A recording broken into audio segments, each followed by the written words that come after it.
So another thing you can do is specify that the sentence is straight probation. Right, so cross out the confinement. Have the judge or the solicitor agree, and then just write in there 12 months probation. I think that's something that we can hang our hat on when we fight for our client. Also, in the CAB, I guess they have the straight probation. Yes. Just a quick question to the point that was made earlier. So it says 6 months confinement within the order that you serve on probation. The 6 months is given because that's confinement. That's the issue. It would be an issue because I'm going to talk about the petty offense exception. In the petty offense exception that I mentioned earlier, that sort of if your client has only one crime involving moral turpitude and where he would get a pass, the sentence can't be more than 12 months and the actual confinement can't be more than 6. So if you get 6 months confinement further order to be served on probation, I think that might cause problems with the petty offense. So also, if you can get them to just say 1 day in jail, 11 months, 29 days probation. If they won't go for this whole straight probation, I've seen a lot of people do that where they do the 11 months, 29 days, and there would be a waiver even if there's 11. Even if confinement is 11 months, 29 days, there is a waiver available for that. If you do the 12 months and your client is an aggravated felon, there's no waivers in immigration, or very little relief available. So this is something that you can try to do to ameliorate the harm. And this is for crimes involving theft or violence. A possession of marijuana, it really doesn't matter if you do 12 months or you do 11 months. It's the definition of the aggravated felony, the 12 months for the theft and the crime of violence is what really hurts people. Right, so crafting safe pleas. So why straight probation? The petty offense exception. And it's not, when I think of petty offense exception, I think of Tom Petty throwing his phone at his assistant or something. But it's actually a pass that people get.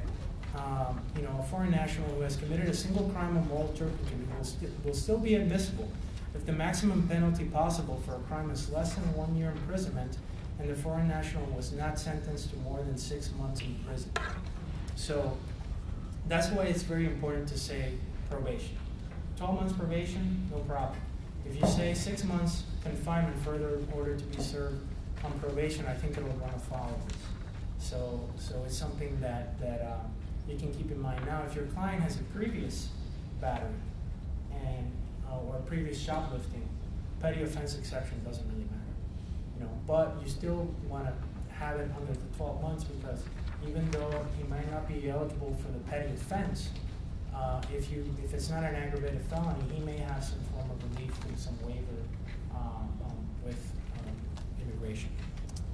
All right, so for TPS holders, plead to a county ordinance if you can, or only one misdemeanor under the OCGA and no felonies. TPS is very fragile.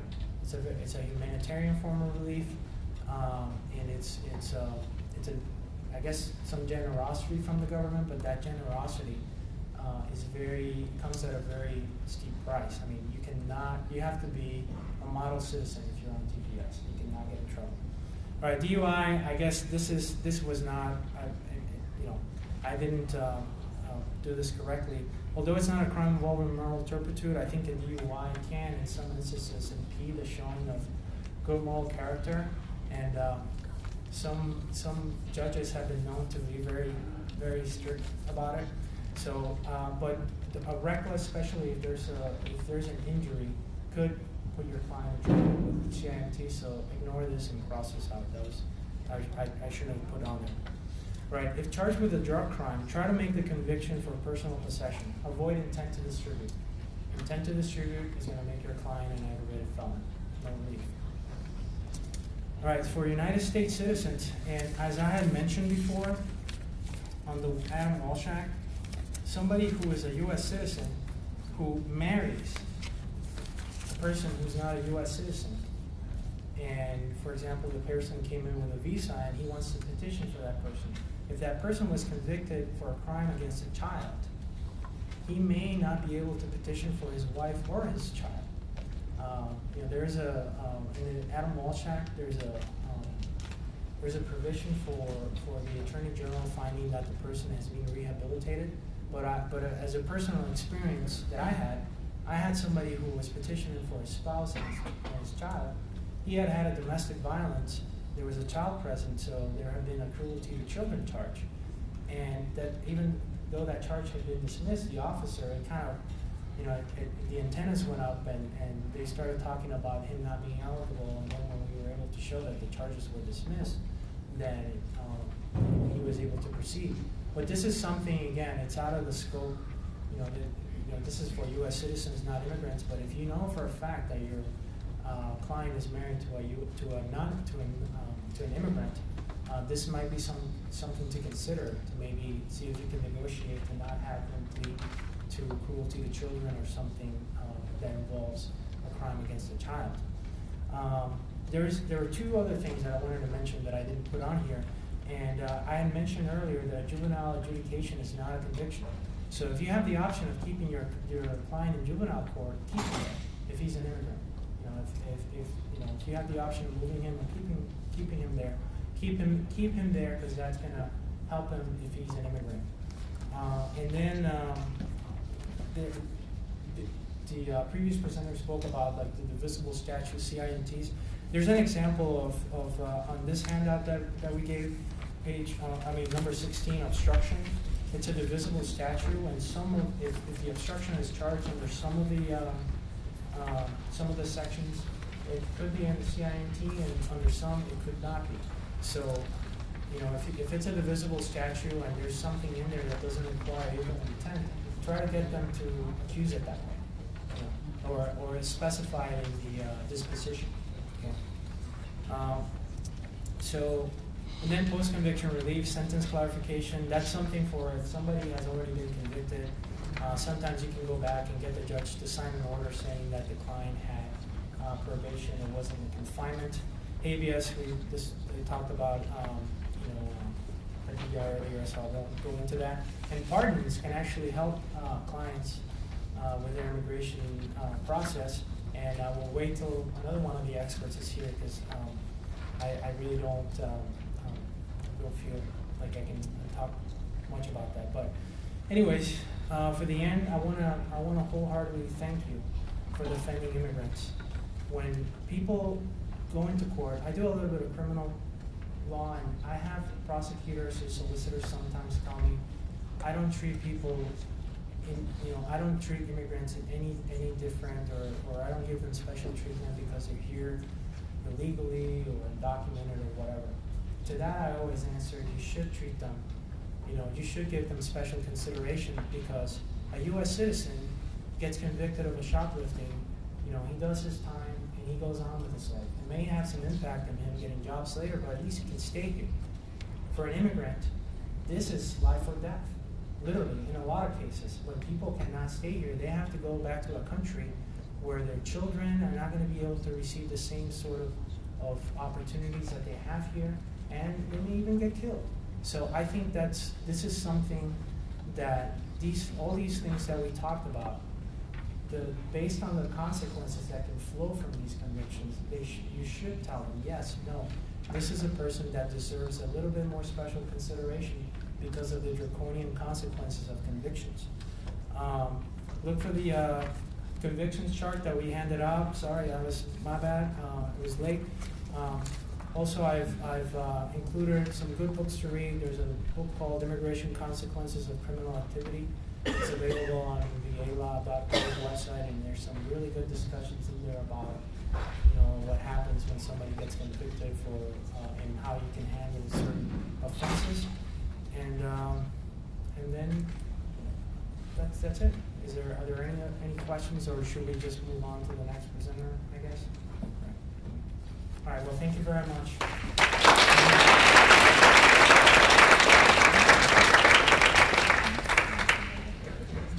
Or because it's going to cost them money.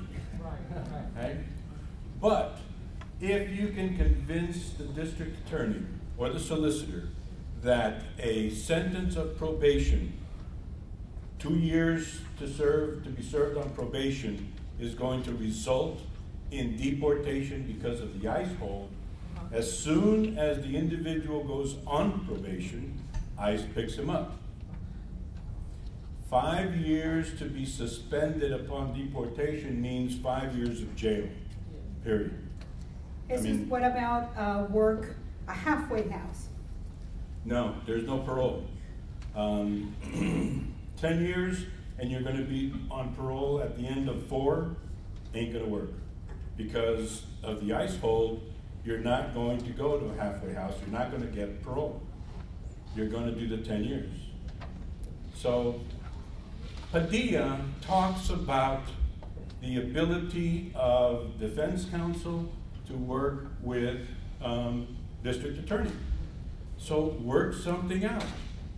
If you want the person deported, this is how you do it. If you don't want the person deported, this is how you do it. I gave a talk to the district attorney's council, and that was scary. I'm the only defense counsel, it's 200 prosecutors. No tomatoes were thrown, but you tell them exactly how it is. If you want him deported, this is how you word it. If you don't want him deported, this is how you word it. You have all of the documents, you have all of the facts, you have everything, all the background information of a plea. Immigration court doesn't. Immigration's got the 4 corners of the plea sheet.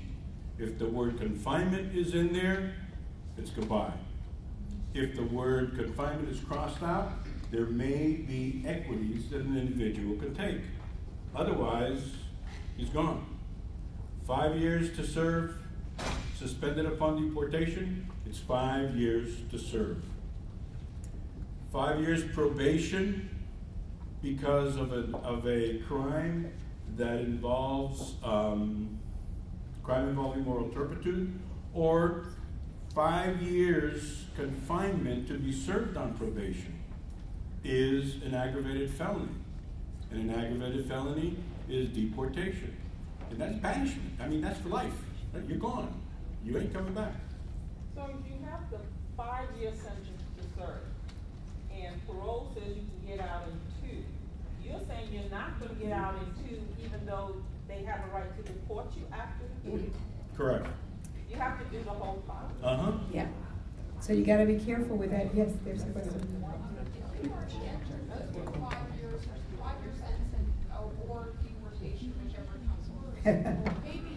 And they will both come, just one right after the other. But you have to certify your court. But perhaps you could petition the court to modify the sentence and let the district attorney know before you do it. Say, listen, I'm trying to get this guy out of the country, so don't think when I'm filing this motion that I'm trying to bamboozle you or anything like that. Let's take him from prison, bring him here, get back to whatever county you're in, have the hearing, modify it to say we're releasing you right now. And that way the deportation proceedings can start in, the person can bond out, pay some sort of supersedious bond or something like that, bond out and then go to immigration court to be deported.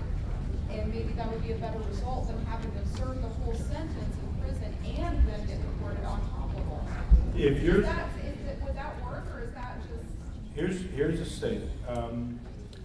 5 years to serve to be suspended upon deportation. 2 years later, he's still in there because deportation, ICE is not moving on him.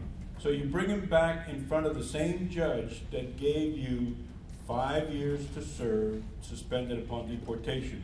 And you tell the judge, I want the sentence changed so that it says 2 years to serve with 3 years probation, and so that the individual can now go on probation, which means that ICE will pick him up.